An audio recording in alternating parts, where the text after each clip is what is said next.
बहुत लोगों ने सुबह 4 बजे का अलार्म लगाया होगा और 4-5 पे मन ने कहा होगा कि कहाँ जाओगे, 5 मिनट और 8 बजे उनकी नींद खुली होगी।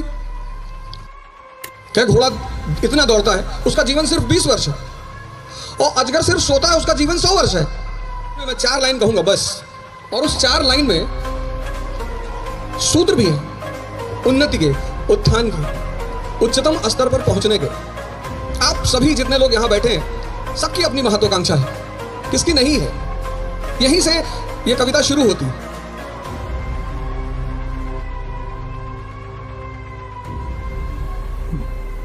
जय हिंद फ्रेंड्स।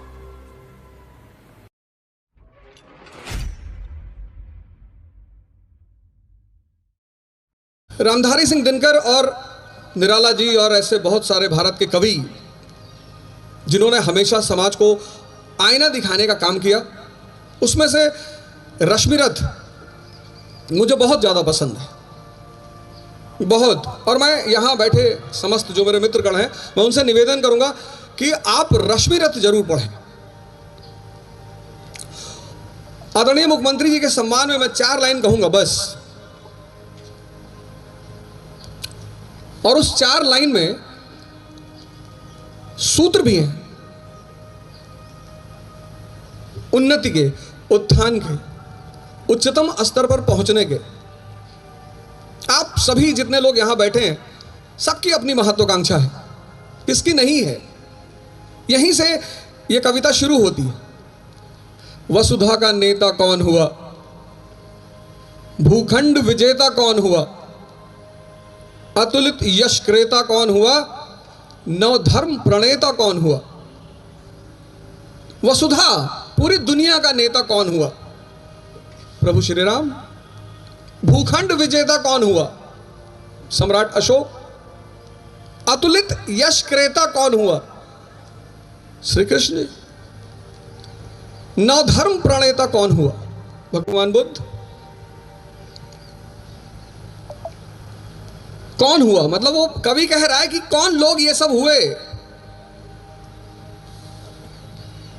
ऐसा क्या चरित्र है उस व्यक्ति का, क्या नेचर है उस व्यक्ति का जो वसुधा का नेता हुआ, भूखंड का विजेता हुआ। तो अगली लाइन में उसको एक्सप्लेन करते हैं, जीवन में जिसने आराम का त्याग किया और विघ्नों में भी काम किया।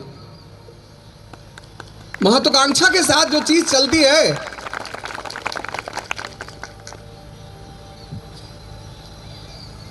ताली बजा रहे ज्यादा सुनना है और जाने में किसी को दूंगे नहीं। महत्वाकांक्षा के साथ जो चीज चलती है उसका नाम है विघ्न, संघर्ष, चुनौतियां, चैलेंज। विघ्नों में जिसने काम किया, क्या काम है विघ्न का, इसको अगली लाइन में समझा है कि ये जो चुनौती है, ये जो चैलेंज है, ये जो संघर्ष है, इसका रोल क्या है जीवन में।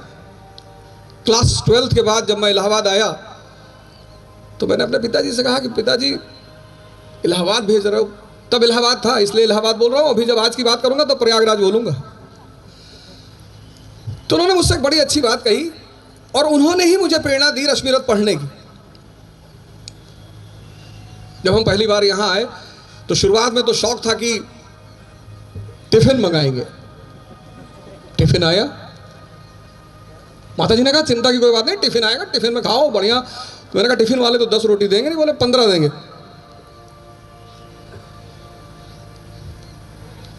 टिफिन आई पहले दिन, दाल में जब मैं दाल खोजने लगा तो दाल थी ही नहीं। 10 दिन टिफिन का खाना खाया, पीलिया का सौगात मिला, पीलिया हो गया, घर भागे।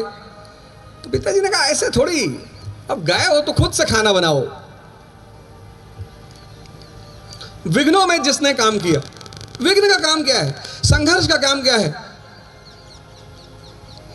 जीवन में विघ्न जब आता है, क्या आंसर है उसका, जीवन में विघ्न जब आता है सोते से हमें जगाता है। जगाने का काम है संघर्ष का, जगाने का काम है विघ्न का। आरंभिक जीवन के 15 वर्ष आप परिवार में रहे, घर में रहे, माँ बाप के साए में रहे, खूब मस्ती किया और माता जी ने लौकी की सब्जी बना के दी और आपने उठा के फेंक दिया कि रोज रोज लौकी खाएंगे, दिमाग खराब है। जीवन में विघ्न जब आता है सोते से हमें जगाता है। कैसे कैसे जगाता है? अगली लाइन है, मन को मरोड़ता है पल पल, तन को झकझोरता है पल पल। तो महत्वाकांक्षा की जो पहली सीढ़ी है वह है विघ्न, संघर्ष। इससे आप भाग ही नहीं सकते।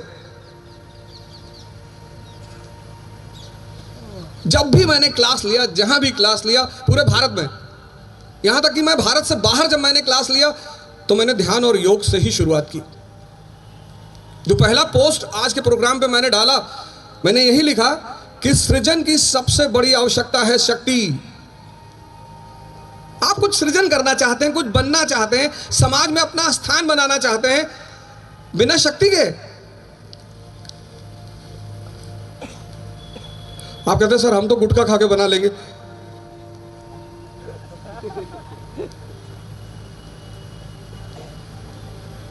बिना शक्ति के सृजन नहीं हो सकता, सिद्धांत है ये।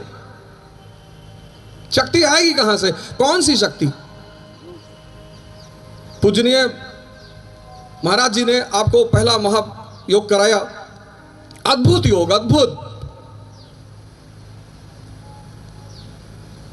मंडूकासन कराया आपको। शक्ति ये जो चीज है, ये जो आसन है, ये जो विद्या है, ये दो शक्तियां पैदा करेगी, एक शरीर की और एक मन की।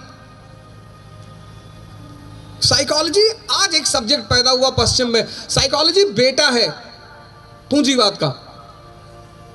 इस देश ने मन का अध्ययन आरंभिक काल से, और सिर्फ अध्ययन नहीं, उस पर विजय।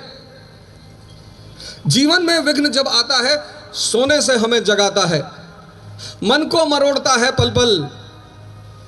देखो तैयारी कर रहे हो आईएएस की, मन को मरोड़ता है पल पल कि कहां पढ़ रहे हो, सबका थोड़ी होता है। मन बड़ा प्यारा इंस्ट्रूमेंट है शरीर के अंदर, कुछ भी तर्क दे देगा, कुछ भी। बहुत सारे लोगों ने वादा किया हम आएंगे, लेकिन शायद मन ने नहीं आने दिया। किसी साहब ने मुझसे कहा कि आप योग ध्यान वगैरह की बात करते हैं। मैंने कहा हाँ। क्या घोड़ा इतना दौड़ता है, उसका जीवन सिर्फ 20 वर्ष है, और अजगर सिर्फ सोता है, उसका जीवन 100 वर्ष है। मन, क्योंकि मन के तर्क बड़े प्यारे, बड़े विचित्र। बहुत लोगों ने सुबह 4 बजे का अलार्म लगाया होगा और 4-5 पे मन ने कहा होगा कि कहां जाओगे? अच्छा जाओगे 5 मिनट और 8 बजे उनकी नींद खुली होगी। पश्चाताप करेंगे, अभी मैसेज भेजेंगे, सर माफी चाहते हैं सर गलती हो गई सर, पैर में बहुत दर्द हो रहा था सर,